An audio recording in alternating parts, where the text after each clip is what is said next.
吴柏林的一耳光，把局地航平抽得整个人倒飞了出去。这还是吴柏林极力克制了，不然一巴掌把他头拍碎也是很正常的。局地航平歪倒在雪地里，失去意识。吴柏林看到，骂骂咧咧地走到跟前，一见他受伤挺重，确实昏迷过去了，也想过不管他死活，让他自己扛着。但现在他需要搞清楚局地航平说的那种新技术，于是只能咬着牙在嘴里嘀咕：妈的，打你一耳光还得浪费老子的灵气弄醒你，真他妈的废物！打归打，骂归骂，该救还是要救一把。无奈之下，他只能给局地航平体内注入几分灵气，让他快速苏醒。醒来的局地航平摸着肿大如猪头一般的脑袋，整个人还有些昏昏沉沉。吴柏林就迫不及待地问他：你说的那个雷达什么时候能启动？局地航平顾不得晕头转向，立刻恭敬地说：回禀真人，冰雷达随时可以启用，不过我需要知道你想探测的目标是何种类型，具体多大，因为这种探测技术精度并不高，太小的东西是探测不出来的。吴柏林说：我想找的是一个地下城市，或者说是一个地下城镇。地下城，局地航平下意识道：这不可能有的。南极冰盖已经存在几百上千万年了，远比人类的历史要长，那下面怎么会有城镇呢？吴柏林说：这不是你需要关心的问题，你的任务就是相信一定有，并且把它找出来。说着，又不由给他又加强了一个心理暗示。局地航平顿时目光如炬，坚定不移地说道：真人说得对，南极这么大，一定有某个不为人知的地下城镇，如果把它找出来，也一定是能够载入史册的惊天发现。此刻的局地航平已经被吴柏林双重洗脑，这种情况下已经完全进入到了狂热阶段。狂热阶段有一个好处和一个坏处，好处是会爆发出比以往更强的执行力，坏处是往往会因为狂热而失去客观判断。不过吴柏林对他的态度很是满意，便命令他：从现在开始，你就要带着你的人手，竭尽全力把这个地下城镇找出来。或许不一定是你以为的那种传统城镇，所以你一定要留意，一旦在地下发现有人工的痕迹，就立刻告诉我。局地航平兴奋地说：没问题，请真人放心，我们接下来就制定一个探索方案，出动3个地面团队，分成3个方向进行探索，然后我们还有1架直升机，在天气合适的时候也可以挂载雷达进行搜寻，争取在最快的时间内找到。随后局地航平立刻让所有雪地车打开冰雷达，把人分成3队，朝着不同的方向前进。一旦上了冰雷达，探索范围和速度会几何倍提升。局地航平打算先用雷达把尽可能多的地方照一遍，然后再让基地的人仔细判断雷达探测出来的画面。总之就是前线后方都加班加点的干，说什么也要把真人说的地下城镇找出来。不过他们很快就意识到一个严重的问题，那就是探测距离。现在大家以无寒宫为基地，雪地车一次满载油料，在这冰封之地的续航大概在600-700公里，但问题是他们需要沿途进行探测，所以速度就不能太快，而且车辆设备都需要供电供热，会加大燃油的消耗，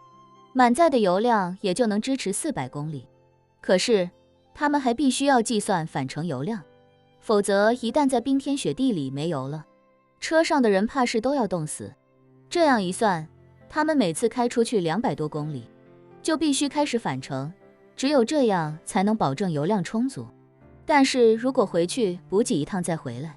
那又要白跑200公里冤枉路。为了确保勘探进度，局地航平做了一个激进的决定，他让基地另外几台雪地车全部都动了起来，每一台勘探车都配1台雪地车作为保姆车，来回穿梭于基地之间运输油料和补给物资，这样就能确保探测雪地车不走回头路。可是狂热状态下的局地航平忽略了一件事，原本他们的基地就属于超载状态，物资很紧张，而且油料储备也只能满足小规模运转所需。现在所有车辆都动起来了，而且还是来回穿梭的高负荷运转状态。再加上他们还派出了直升机，油量消耗速度比设计速度快了好几倍。当叶晨唤醒云如歌和宋如玉，带着他们再次来到极光之下的时候，无寒宫的日本科考队员已经进入了高强度的搜索状态。在极光之下，叶晨再次牺牲了体内大部分的灵气，换取到新的16道手印。至此，大日如来手印已经足足96道。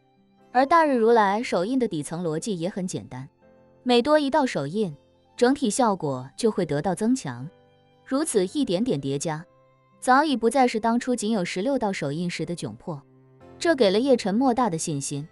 如果大日如来手印还有后续，那当手印达到160个的时候，恐怕效率会达到一个惊人的高度。不过，极光下的云如歌却发现了一点问题，他疑惑地对叶晨说：“叶先生，在下试了新的手印，似乎并没有起到作用。”没有作用？叶晨诧异道：“不应该啊，我已经运转过了96道手印，比之前又有增强，你怎么会不起作用呢？”云如歌也疑惑不已，说：“在下确实已经完成了所有手印的运转，但奇怪的是，在运转完前80道手印的时候，就已经有灵气伴随产生。奴家一开始还有些不解，因为之前从16道手印变成32道手印的时候，只要第17道手印能够匀速稳定的接上，灵气就会在第32道手印结束，重新回到第1道手印的时候产生。在下觉得那应该才是一次完整的循环，可刚才看来，后面16道手印并没有与前80道手印连起来。”这时，宋如玉也睁开眼来，道：“叶先生，在下的情况也和云姐姐一样，这就好生奇怪了。”叶晨眉头紧蹙，分析道：“我在完成第80道手印的时候，按照正常的速度和频率打出了第81道手印，灵气也是在96道手印都结束的时候产生的，而且比之前确实有显著提升。你们为何偏偏没效果呢？”云如歌问：“会不会是我们自身修为不够，所以只能运转前80道手印？”宋如玉也补充：“或者手印本身也有它的登记，比如80道手印为1层，而我们现阶段还只停留在第1层。”叶晨说：“你们俩说的都有可能，我们回去再试一试，如果还不行，你们就继续闭关，把前80道手印好好巩固一下。”云如歌轻轻点头，问他：“那我们现在回去？”“好。”叶晨站起身来，对他们俩和林婉儿说：“咱们回去吧。”极光下，4人迈步走回科考站。在这个寂静的深夜，叶晨忽然听到了一丝不寻常的动静，他不由呢喃：“奇怪，怎么会有直升机引擎的声音？”